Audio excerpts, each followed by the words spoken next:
ఆకాశం నుండి మన్నాను కురిపించి అరణ్యంలో అనేక మందిని పోషించిన మన పోషణకర్త సంరక్షకుడైన దేవాది దేవునికి స్తుతులు చెల్లిస్తూ మీ అందరికీ నా శుభములు. ఈ రోజు మన వాక్య ధ్యానం యోహాను సువార్త 6వ అధ్యాయం 1 నుంచి 15 వచనాల వరకు. నిన్నటి ధ్యానంలో యూదులు లేఖనాలను పరిశోధించినప్పటికీ ఆ లేఖనాలే యేసుక్రీస్తు ప్రభువారిని గురించి సాక్ష్యమిస్తున్నా వారు ఆయన గుర్తించలేకపోవడాన్ని, జీవం పొందడానికి ఆయన యొద్దకు రావాల్సిన వారు ఆయన తిరస్కరించడాన్ని చూశాం కదా. ఈ రోజు యోహాను సువార్త 6వ అధ్యాయంలో ప్రభు తనను వెతుకుచూ వచ్చిన జనసమూహానికి ఒక గొప్ప అద్భుతం చేయటం ద్వారా తాను కేవలం ఆత్మ సంబంధమైన అవసరాలు తీర్చడం మాత్రమే కాదు గాని మన శరీర సంబంధమైన ప్రతి అవసరాలను తీర్చువాడై ఉన్నాడని, వాటిని ఎరిగి పోషించు దేవుడై ఉన్నాడని తెలియజేస్తున్న సందర్భం ఇది.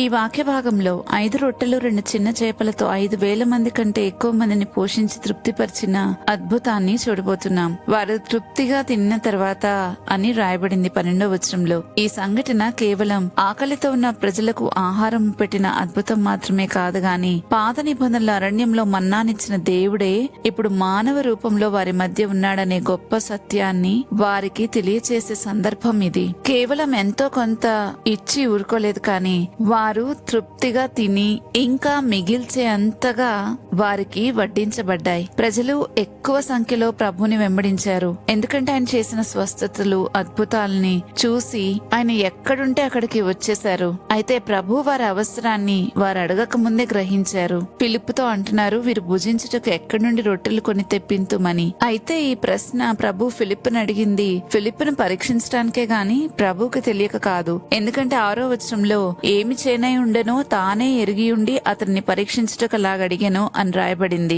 మన జీవితాల్లో కూడా చాలా సార్లు దేవుడు ఇలాగే చేస్తారు. వెంటనే సహాయం చేయగలిగినప్పటికీ కూడా కొంతకాలం వెయిట్ చేస్తారు. మనం ఏం చేస్తామో, ఎలా స్పందిస్తామో చూస్తారు. అది ఆయనకు తెలియక కాదు, మనకు మనమే తెలుసుకోవడం కోసం. అంటే మనం ఏంటో మనకు తెలియటం కోసం. ఎందుకంటే చాలా సార్లు మన గురించి మనం చాలా ఉన్నతమైన అభిప్రాయంతో ఉంటాం. మన విశ్వాసం చాలా గొప్పదని, మనము ఎన్నడూ తడవడమని, మనము ఆ పరిస్థితిలో ఉంటే, అంటే వేరే వాళ్ళు ఉన్న పరిస్థితిలో మనం అలా ఉంటే వాళ్ళలాగా ప్రవర్తించే వాళ్ళం కాదని, ఇలా రకరకాలుగా మన గురించి చాలా ఉన్నతమైన అభిప్రాయం కలిగి ఉంటాం. అందుకే దేవుడు పరీక్షలను అనుమతిస్తారు. అబ్రహాంను పరీక్షించినప్పుడు ఆదికాండం 22వ అధ్యాయంలో దేవునికి అబ్రహాము విశ్వాసం తెలియక కాదు, విశ్వాసులకు తండ్రి అయ్యే అర్హత అతనికి ఉందని మనకు తెలియచేయడానికి. పేతురు కూడా అన్నాడు, అందరూ నేను విడిచిపోయినా నేను విడవను ప్రభువా అని ఎంతో ధైర్యంగా చెప్పాడు. కానీ పరీక్ష వచ్చినప్పుడు 3 సార్లు ప్రభువుని ఎరగనని చెప్పాడు. పేతురుకు తన గురించి ఉన్న అభిప్రాయం ఒకటైతే అతని నిజమైన స్థితి మరొకటి. అందుకే తర్వాత అతడు దేవుని కృపపై ఆధారపడటం నేర్చుకున్నాడు. మన జీవితాల్లో కూడా అంతే. మన మీద మనకున్న అభిప్రాయం ఒకటైతే అసలు నిజమైన స్థితి వేరొకటి ఉంటుంది. అది మనం పరీక్షించబడినప్పుడు గాని మనకు తెలియదు.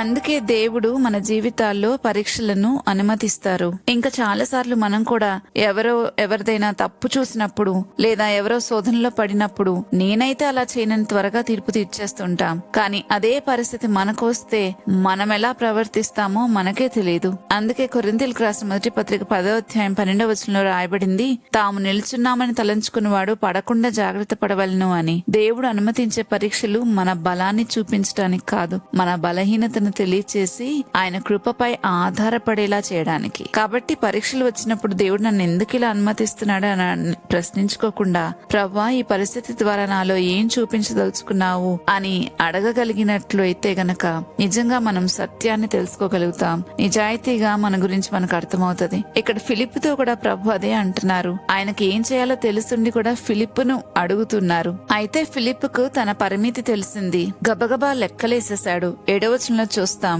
వారిలో ప్రతివాడు కొంచెం కొంచెం పుచ్చుకున్నట్టుకైనను 200 దేనారముల రొట్టెలు చాలవని ప్రభుతో చెప్పాడు. ఫిలిప్పుకు అర్థమైంది వారు పోషించలేరు అని.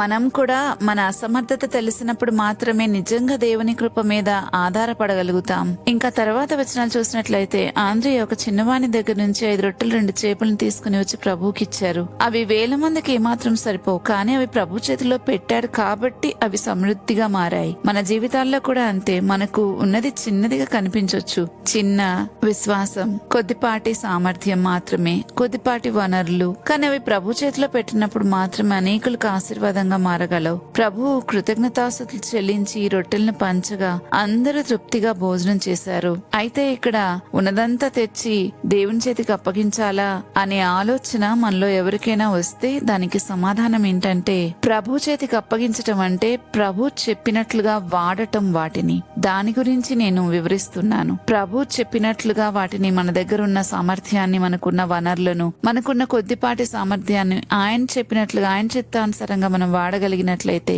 నిజంగా చాలా ఆశీర్వాదకరంగా మనం ఉంటాము. ఇక్కడ ప్రభు చేసిన పని ఏంటంటే కృతజ్ఞతాస్తుతులు చెల్లించి రొట్టెలను పంచారు. చిన్న విషయాల్లోనూ అన్ని విషయాల్లోనూ కృతజ్ఞతాస్తుతులు చెల్లించే వారే నిజంగా అద్భుతాలు చూడగలుగుతారు. ఏ విషయంలోనూ వారికి ఏ కొదువ ఉండదు. అందుకే మనం కూడా ప్రతి సందర్భంలోనూ దేవునికి కృతజ్ఞతాస్తుతులు చెల్లించటం మనకు మంచిది. వాక్యం కూడా మనకు అదే నేర్పిస్తుంది. కృతజ్ఞత బుద్ధి కలిగిన వారు నిజంగా దేవుని దగ్గర నుంచి ఇంకా అత్యధికంగా పొందుకోగలుగుతారు. కృతజ్ఞత లేని వారు కూలిపోతారు అని వాక్యం చెప్తా ఉంది. ఇంకా ఈ రొట్టెల విషయానికి వస్తే, మిగిలిన ముక్కలు అన్నిటినీ కలెక్ట్ చేస్తే 12 గంపలు నిండాయి. దీనివల్ల మనకు అర్థమయ్యేది ఏంటంటే, దేవుడు కేవలం అవసరాన్ని తీర్చేవాడు మాత్రమే కాదు, సమృద్ధిగా అనుగ్రహించేవాడు కూడా. ఆయన దగ్గర ఏ కొరత లేదు. మనుషుల చేతుల్లో కొరత ఉండొచ్చు, కానీ దేవుని చేతిలో చాలా సమృద్ధి ఉంది. ఈ అద్భుతాన్ని చూసిన ప్రజలు నిజంగా లోకానికి రాబోయే ప్రవక్త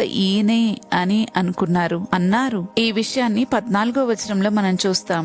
ఇంకా వారు ఆయనను రాజుగా చేయాలని ప్రయత్నించారు. వారు ఆయన పంచిపెట్టిన ఆహారాన్ని చూశారు గాని ఆయన ఎవరో పూర్తిగా గ్రహించలేకపోయారు. అందుకే ప్రభు వారి మధ్య నుండి అక్కడి నుంచి వెళ్లిపోయారు. ఎందుకంటే ఆయన భూ సంబంధమైన రాజ్యాన్ని స్థాపించటానికి రాలేదు, నిత్య జీవాన్ని అనుగ్రహించడానికి వచ్చారు.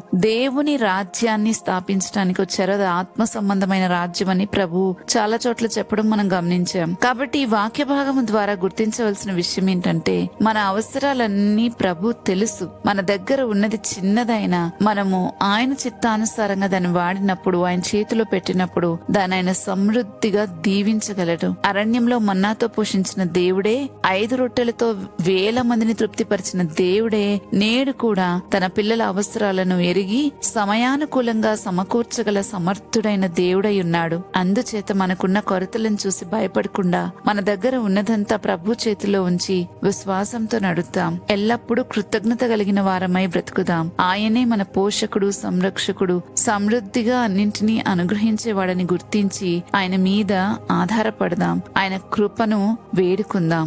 ఆమేన్. ప్రార్థన చేసుకుందామా? మా సంరక్షణకర్తవైన, మా పోషకుడైన మా పరలోకపు తండ్రి, నీకు స్తోత్రాలు చెల్లిస్తున్నాను. ఈ రోజు మీరు మాతో మాట్లాడిన మీ మాటలన్నిటిని బట్టి మేము స్తుతిస్తున్నాం. దేవా, మా అవసరాలన్నీ ముందుగా ఎరిగిన వాడవై, సమృద్ధిగా మా ప్రతి అవసరతను తీర్చగల దేవుడవని మీరు మాకు మీ సంగతులను జ్ఞాపకం చేసినందుకే మీకు స్తుతులు చెల్లిస్తున్నాం. మా పరిమితమైన సామర్థ్యాన్ని బట్టి మేము తండ్రి కృంగిపోకుండా మీ అపరిమితమైన శక్తిని చూడగల విశ్వాసాన్ని మాకు అనుగ్రహించమని వేడుకుంటున్నాం. తండ్రి, మేము ఎప్పుడైనా పరీక్షల గుండా నడిచినప్పుడు, శోధించబడుతున్నప్పుడు, వాటి ద్వారా నువ్వు మాకేం తెలియజేయదలుచుకున్నావో వాటిని త్వరగా తెలుసుకుని దానిలోంచి బయటకు రావడానికి సహాయం చేయండి. మా చేతిలో ఉన్నది కొద్దిదే అయినప్పటికీ అది మీ చేతిలో పెట్టగలిగిన కృప మాకు దయచేయండి. కృతజ్ఞతతో జీవించడానికి సహాయం చేయమని, ప్రతి పరిస్థితిలో నిన్ను స్తుతించే భాగ్యం మాకు దయచేయమని వేడుకుంటూ, మా జీవితాలు అనేకులకు ఆశీర్వాదకరంగా ఉండనట్లుగా మమ్మల్ని వాడుకోనమని మా పోషకుడు, మా సంరక్షకుడు, మా సమృద్ధికి మూలము అయిన యేసుక్రీస్తు ప్రభు వారి నామంలో అడిగి వేడుకుంటున్నాము తండ్రి.